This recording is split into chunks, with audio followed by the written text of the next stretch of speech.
guys, so I thought I'd film some more study tip videos to answer a lot of the questions that I still keep getting.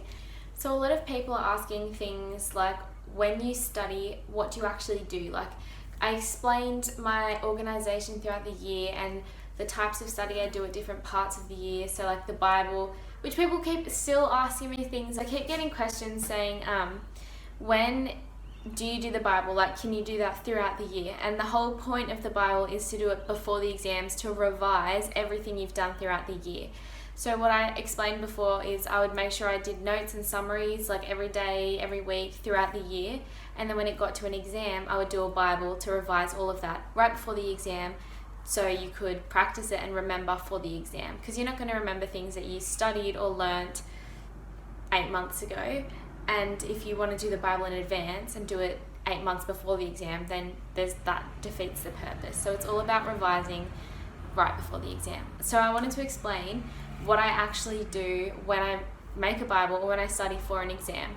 So how do I do that? So first, what you're going to have is the notes that you've made throughout the year. So I explained that I made sure I did notes and summaries throughout the year. I tried to do it each day as we did what we did in class. I'd type it up into notes, or each week if you can't do it each day, which it is a bit of a trek, but that's what you got to do. My English teacher said if it were easy, everyone would do it.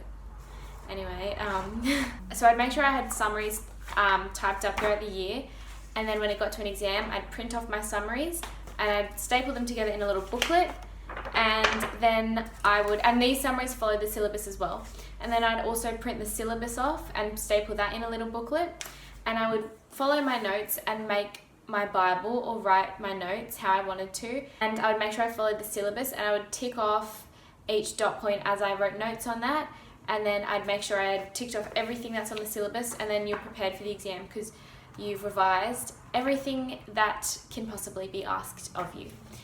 So when I did those notes, what I would do is, so I would make a Bible, but I didn't always do that. Sometimes I do flashcards. It's essentially the same thing, just the format. It's just like a different format. So like the Bible's in a book, and flashcards are obviously flashcards.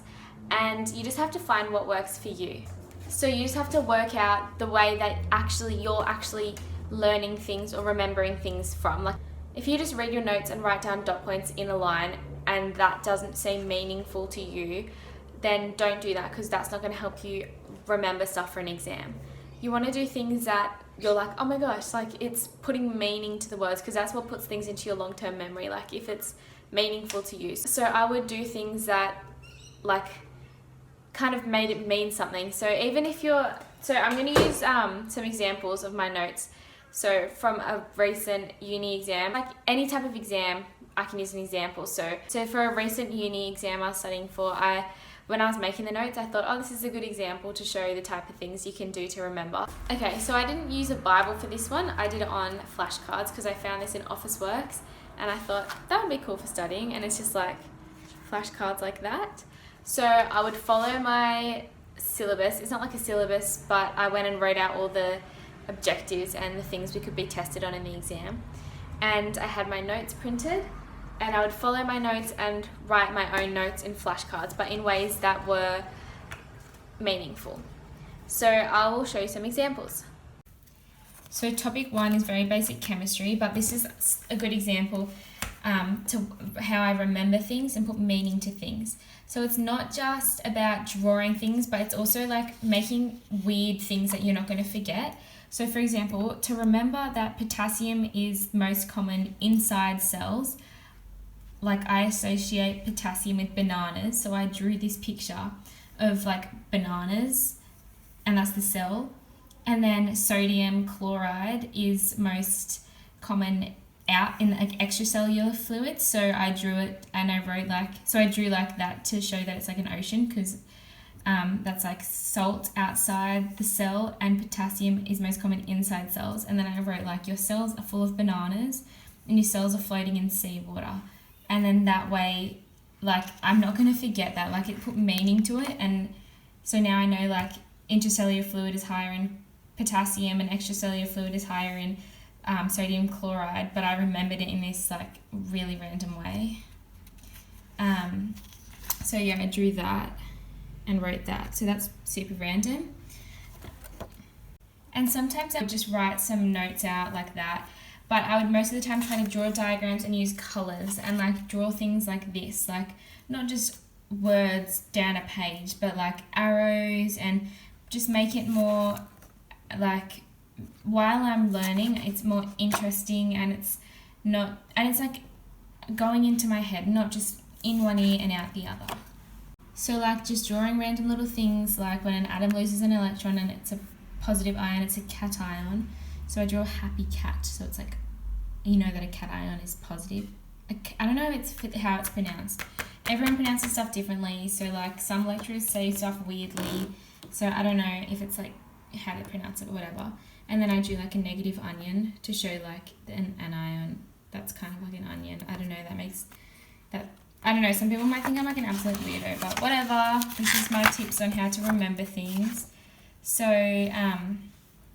like electronegativity and polarity, I did like think of a tug of war, like just things that make you remember things. I also like to use colours to highlight key points or different like headings, and that way it makes like I can see what key points are rather than if that was all just written in one colour. So yeah, and just making sure I have diagrams, because then in an exam, if you get a question and it's about like the structure of something, you can remember, oh, I drew that in my notes, what did that look like? So I moved on to these flashcards when I finished that book. But just things like drawing these pictures, like co-transport, shared, what saturation limits are just in the diagram, and it just makes it more meaningful, and it also makes it more interesting when you're studying if you're not just writing out words. It'll help you learn and remember.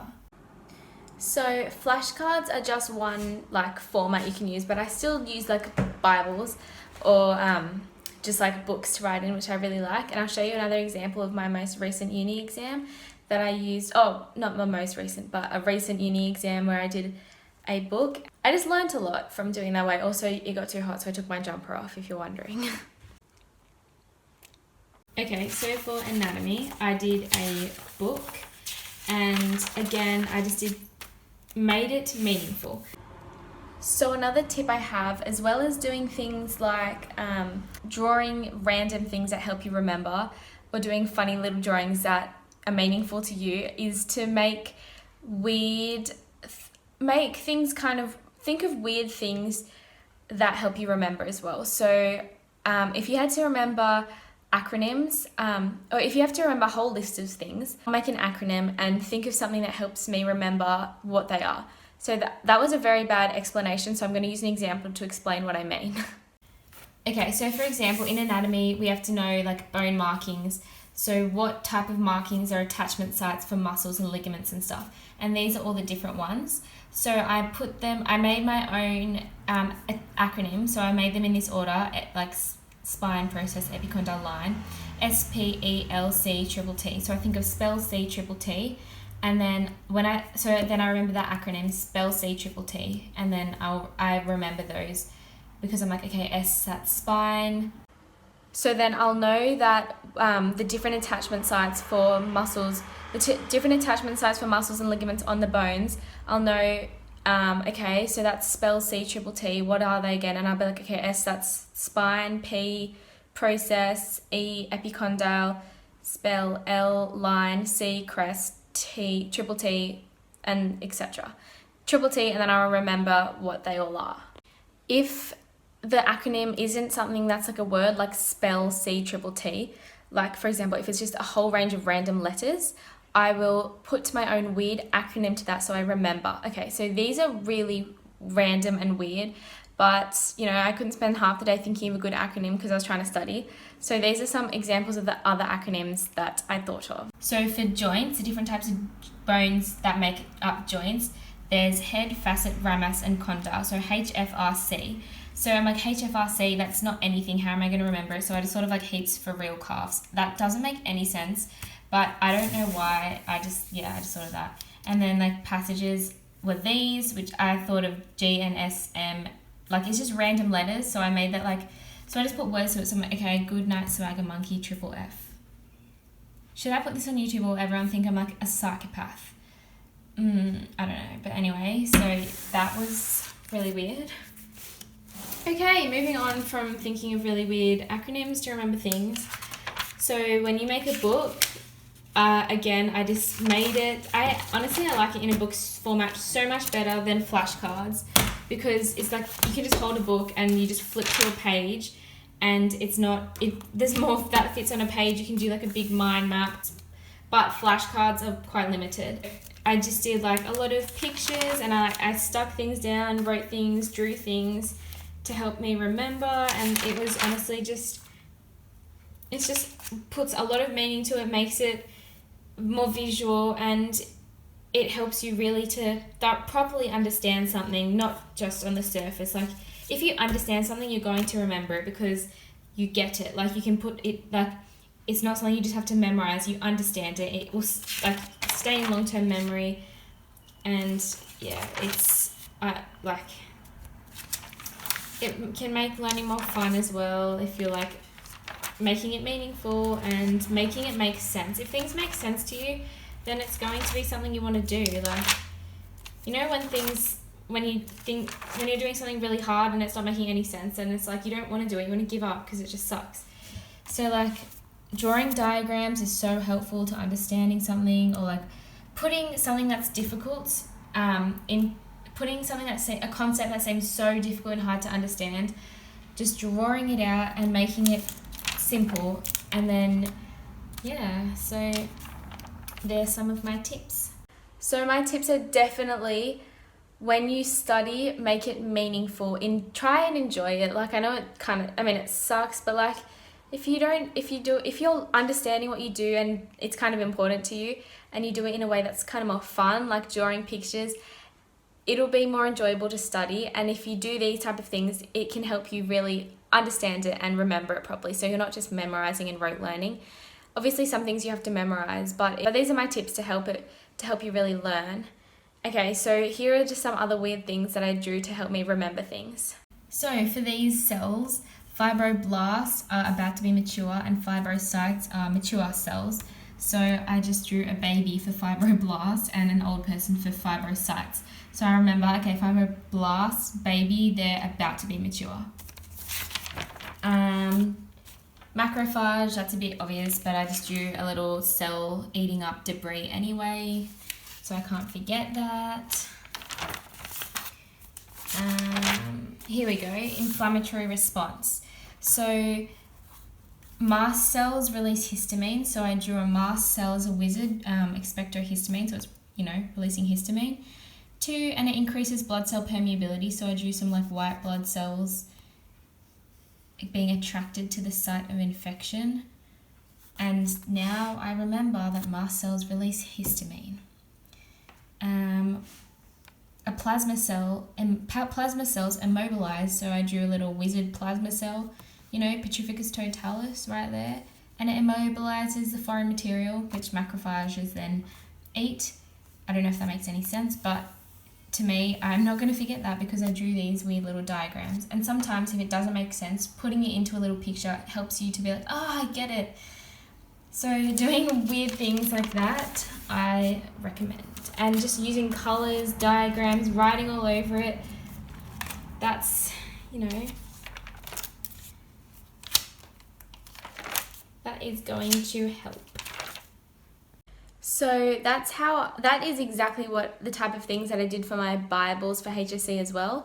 So just following the syllabus, I would write down the dot point, and then I would do my drawings, my diagrams, write out my notes, draw a mind map, write out a paragraph, just however I felt I was remembering and learning things and revising. And once I did that, I would then do practice exams, so practice questions. And everyone says, like, where do you get these questions from? So what I did was I did questions from I did all the past HSC papers from the last 10 years or so. So they're online. I did past trial papers from, like, as teacher gave them from school. I also just Googled past HSC trial papers, and some schools post theirs online. Like, there's websites where you can find past HSC trial papers from different schools. So I did those. I also make up my own questions. So you can just read a dot point and transform that into a question. But yeah, so basically what I did was print off my notes that I'd done throughout the year, revise my notes by doing weird little things like that, and syllabus and Bibles and books and flashcards, and then I'd practice that and do practice questions. And I also did a lot of practice multiple choice questions. So during HSC, you can, on the Board of Studies website, I know it's NESA, but like I always called it Board of Studies. It was NESA when I did it as well, but whatever. On the website they have like a little generator thing that generates the past HSC exam papers, and you can select like, don't give me questions I've answered in the last 2 weeks. And I just did that so many times until there was no questions that I hadn't answered yet from the last 2 weeks. So things like that, just practice. And yeah, there's some tips that I wanted to share about studying. And yeah, I hope this was helpful, and I hope people use some of those weird little ideas and make their study interesting and meaningful, and hopefully that helps you do better in exams or get the mark that you want to get. And yeah, thank you for watching.